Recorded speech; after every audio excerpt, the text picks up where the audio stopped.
प्रिय बचपन, आज भले ही हमारी आंखों में जवानी का नशा झलक रहा हो और ललाट पे पैसों की लालच की लकीरें खींची हों, लेकिन हमने तुम्हारी यादें सीने के संदूक में वैसे महफूज रखी है जैसे महबूब का आखिरी पत्र।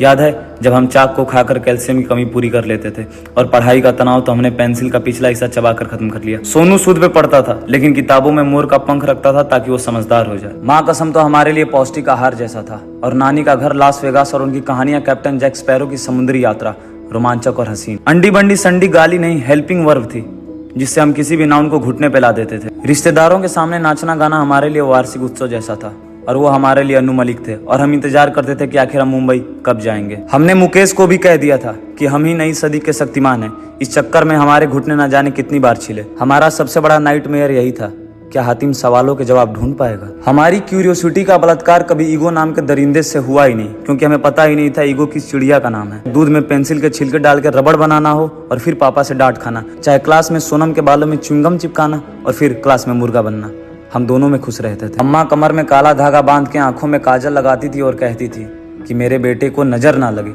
लेकिन कभी ये नहीं बताया कि किसकी। वो जो मन में बचपन का शोर मचता था अब शायद उसका गला बैठ गया है। वो 50 पैसे की जलजीरा और रसना आज के स्टारबक्स से बहुत ज्यादा कीमती है।